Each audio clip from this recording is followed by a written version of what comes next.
Peace everyone, welcome back to another video. This is Moments of Magic with Indigo Blackbird. Today's video is going to be 3 things you should avoid that parents do all the time, okay? So as a parent, these are 3 things that I've noticed people tend to do that can help you to have a better relationship with your child, to be more effective in your parenting, and also to enjoy the steps of being a guide, of being a caretaker for someone else, because it is a big responsibility, and sometimes we're not really prepared to adapt to those changes and to be that person who shows up for them. And we can struggle when we realize we have these different feelings. Lies. As you can tell, I'm in the moment with it, okay? So let's get into it. 1, if you think that you own your child and you tend to invalidate their experience, you should stop. Because these beings, no matter what things you may try to hold against their head, do not belong to you. Just because you birthed them or you gestated them does not give you dominion over their life, their path, their destiny, their fate, whatever you have, whatever you're going to call it. Because they're really children of God, right? They're not something that you claim as property that you just get benefits from, like material benefits from, and bragging rights, and get to live vicariously through. Okay. And when I talk about invalidating their experience, if they have something that they share with you and you continue to deny that these are what they're experiencing and make it seem like you're the one in control of them, it's not helpful. It's one thing to guide them and give them suggestion and let them come to their own decision, and to just protect them in times of danger, which is really our ultimate job. But to continuously decide that you know better for them, it's going to have effects as they grow in life, and they're going to feel helpless to do anything because you're always meddling in the direction of their flow. So try your best to find the tools and the resources. There's plenty of parenting resources online. Use your discernment, take what resonates and leave what doesn't. I'm not saying to never guide your child and let them be off the rails and do whatever they want. What I am saying is to encourage them to realize what their emotions are. If they're feeling sad, if something hurts them, don't just say, you're fine, you're okay. Validate what they're experiencing. I can see that you're sad right now. I see that you're crying. This must have really impacted you. I'm here to help you to work through this, right? Let them know that you're there, and that when they have those feelings, that they can be resolved, and that know that those feelings will go away, so that they can also know that they can come to you in those times and see you as a stable resource and help them regulate their emotions, okay? 2, do not become envious of the life you never got to have and punish your child for it, okay? A lot of people have these unconscious feelings sometimes too, but when they see that their child can do something they didn't get to do, it's triggering for them. Like, this generation of children is more confident.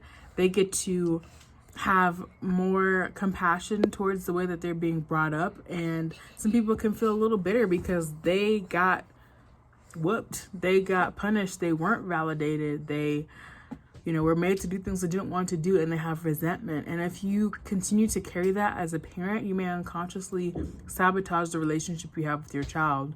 And I also want you to remember, when you realize that you have these feelings, to have compassion for yourself and what you went through, what you experienced in your life, and to start to grieve that, to start to understand the value of being this parent now to your child, and giving that back to yourself by, 1, doing that work for you, doing some reparenting work, but also to show up for your children so that they won't have to, and knowing how sacred that is and how empowering it can be when you admit where you're at and that you have these feelings. It doesn't make you a bad parent. It doesn't mean that you don't love your children. It means that you had experiences that you still have to work through, and it affects the way that you perceive things and the way that you interact with people, including your children. Just have some grace for yourself. And the 3rd thing is to not compare the rate of your child's growth to others.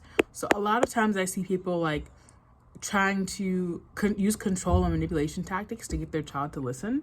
So like, your friend is doing this, she doesn't cry, she da-da-da, and that could be really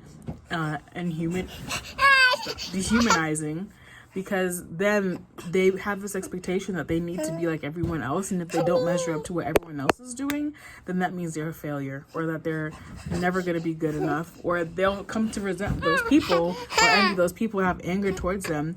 and it kind of ruins the relationships that they have with people around them. So instead, try to encourage them to see that they can do these things, or whatever it is that they're struggling with. Give them a roadmap, break it down into smaller steps, and see how they do with that.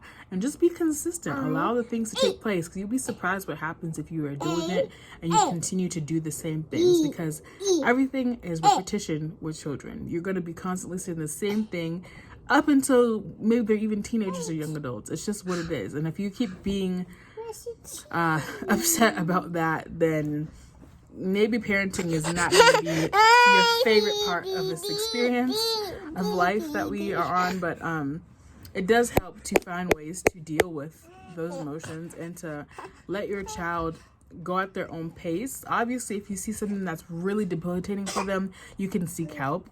But when it's something like a simple task like tying their shoe or potty training or writing or dancing, know that we each have our own skills that we're naturally inclined to and that we excel at, and some things we have to work at and some things take time, and one day it could just click and just happen. So don't focus too much on how you think your child should be, and just learn to appreciate who they are for what they have to offer, and just enjoy this process.